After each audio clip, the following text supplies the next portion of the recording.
Você também tem se perguntado o que está acontecendo com a humanidade, minha gente?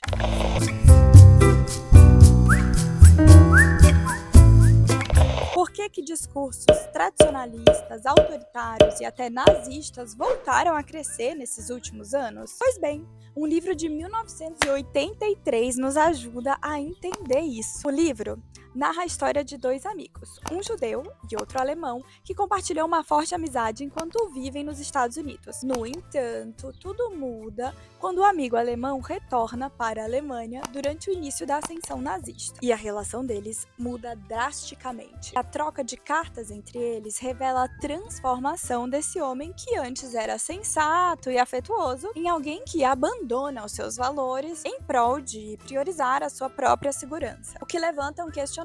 Como que regimes autoritários transformam crenças, afetos e até amizades? Essa transformação pode ser compreendida à luz dos estudos clássicos da psicologia social, como o experimento da conformidade de Solomon et, que foi feito ali por volta de 1951, já tem um tempinho. Nesse estudo, um grupo de participantes era convidado a realizar uma tarefa aparentemente simples, certo? A tarefa era identificar qual linha entre 3 opções era igual à linha de referência.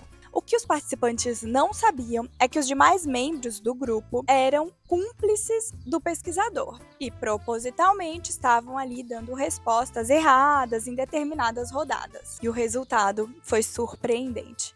Uma quantidade significativa de pessoas concordavam com o grupo, mesmo sabendo que a resposta estava errada, apenas para não se diferenciar dos demais, mostrando como é possível adequar a sua própria percepção da realidade para se adequar a um consenso, mesmo quando há uma consciência de que aquela não é a verdade. Agora vamos pegar outro experimento, o experimento da prisão de Stanford. Esse experimento foi babado, foi uma confusão, caos, dedo no e pancadaria. Esse experimento foi conduzido por Philip Zimbrado em 1971. Os voluntários foram divididos aleatoriamente entre guardas e prisioneiros, em uma simulação de prisão no porão da universidade. Em pouquíssimos dias, os participantes que assumiram o papel de guardas começaram a agir de forma autoritária, abusiva e cruel, enquanto que os prisioneiros se tornaram submissos e emocionalmente afetados pela circunstância. A situação saiu tanto do controle que o experimento teve que ser interrompido antes do previsto, gente. Ambos esses estudos nos ajudam então a compreender como que,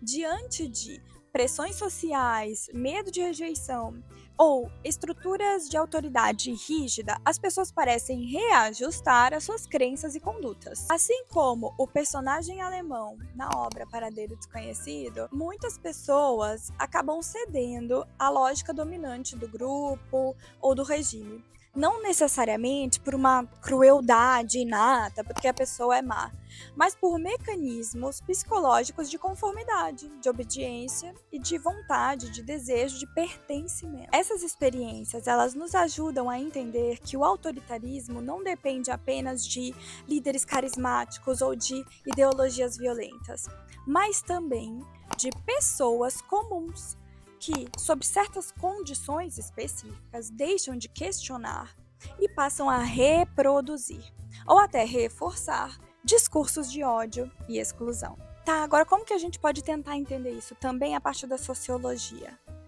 Que acho que consegue dar mais roupagem, mais aresta para isso. Tem um autor específico que eu trouxe, que é o Theodor Adorno e a Escola de Frankfurt. Em sua obra A Personalidade Autoritária, que foi feita em 1951. Eles buscaram entender como que regimes autoritários, como o nazismo, conseguiram mobilizar afetos, ressentimentos e inclusive estruturas familiares rígidas para gerar apoio a ideologias violentas. Segundo Adorno, existe uma espécie de predisposição social e psicológica à obediência e ao autoritarismo, quando as instituições favorecem o medo, a rigidez moral e a desumanização do outro. E se a gente for conversar aqui com autores mais recentes?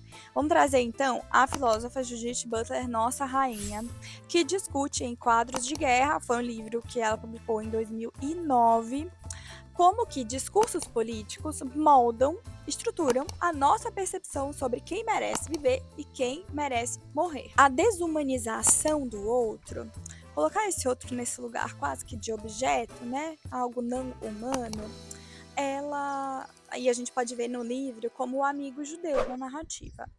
Ela é sustentada por narrativas estatais, midiáticas e institucionais que redefinem a empatia e delimitam os contornos da violência aceitável. Portanto, a transformação do personagem ali, do amigo alemão, não é um caso isolado ou fruto apenas das escolhas pessoais dele.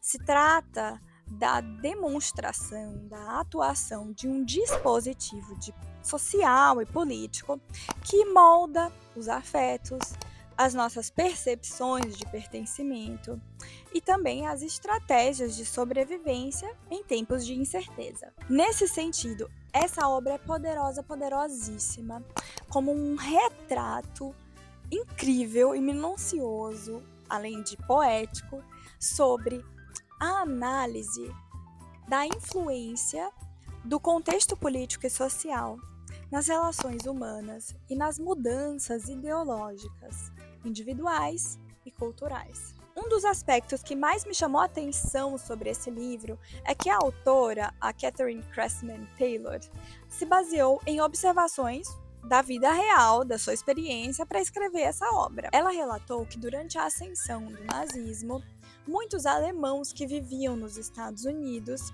e retornaram para a Alemanha passaram a agir como se tivessem sofrido uma espécie de lavagem cerebral. São as palavras que ela usa. Antigos amigos judeus eram ignorados ou tratados com desprezo, demonstrando como que um regime totalitário pode reconfigurar valores morais e influenciar comportamentos individuais. Esse fenômeno não está nem um pouco distante do que nós vivemos hoje. Discursos extremistas e nacionalistas vêm se espalhando rapidamente, transformando a percepção das pessoas sobre quem merece respeito e dignidade, muitas vezes justificando preconceitos e violências em nome da segurança e da identidade nacional. E então, mesmo depois de 80 anos do fim do nazismo, ainda ressoa a pergunta: por qual motivo isso aconteceu?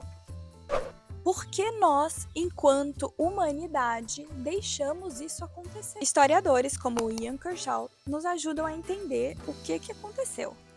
Pois bem, ele fala que a ascensão do nazismo foi facilitada por um contexto psicossocial de extrema vulnerabilidade, frustração coletiva e desamparo social. Após a derrota na Primeira Guerra Mundial, ali entre 1914 e 1918, a Alemanha foi submetida ao Tratado de Versalhes em 1919. Que impôs duras sanções econômicas, territoriais e militares ao país. Entre as medidas mais impactantes estavam o pagamento das indenizações da guerra, a perda das colônias, a limitação do exército e a responsabilidade exclusiva da Alemanha pelo conflito. Quer dizer, então, que todo mundo ali que estava fazendo parte do Tratado de Versalhes não fazia terapia em grupo. Não fazia. Eu acho que eles também não faziam terapia em grupo nem de casal, porque eles não entendiam o que significa um conflito e que é muito complicado você responsabilizar só um lado da moeda. Não é uma verdade absoluta, é isso que eu tô falando. Tô dizendo que é complexo. É complexo. Então, fica muito evidente, dá pra gente entender que esse tratado gerou um sentimento profundo de humilhação social e ressentimento popular na Alemanha, o que se somou a uma crise econômica devastadora na década de 1920, marcada pela hiperinflação em 1923, que arruinou a classe média, e pela Grande Depressão de 1929, o que agravou o desemprego em massa e o colapso do sistema financeiro no país.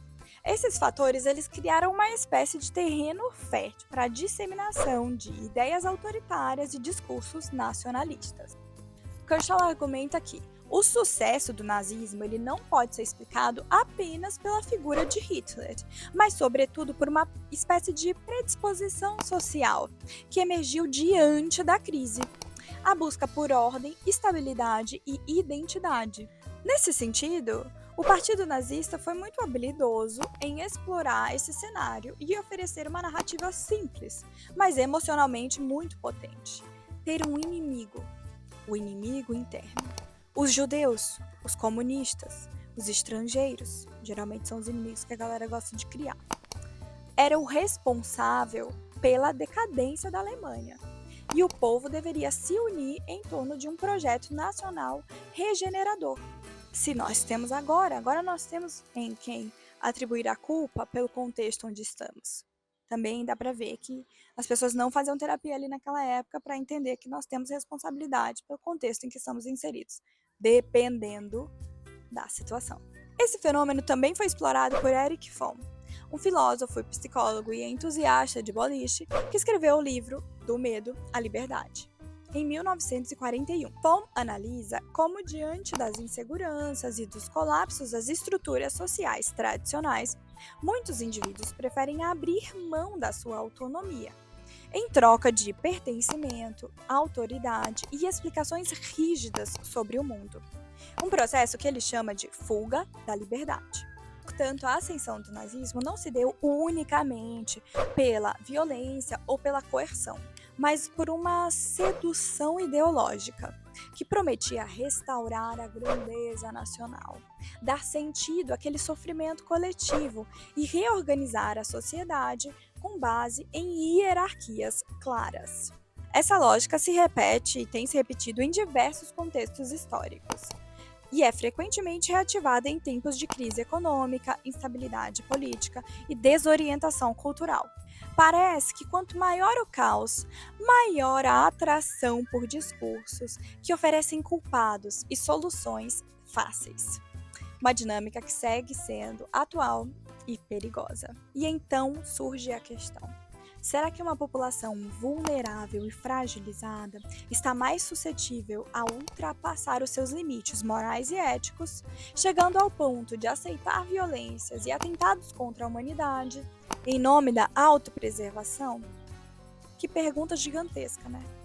Mas é isso, essa é a pergunta. Se a gente parar para olhar para os acontecimentos do passado e do presente, a resposta ela é inquietante. A ascensão recente de movimentos tradicionalistas e totalitários pode estar relacionada a essa busca por uma segurança e identidade em meio a um contexto histórico marcado por crises sociais e econômicas. Quando o medo e a incerteza se tornam dominantes, parece crescer também a tendência a buscar líderes e discursos que ofereçam certezas absolutas e respostas fáceis. Ter um caminho oferecido, ter uma segurança garantida quando estamos vulneráveis pode ser extremamente sedutor. Cativa, convida e dá sentido para pensamentos que em qualquer outra circunstância não teriam o menor sentido. Esse é talvez o maior alerta da história contada em Paradeiro Desconhecido.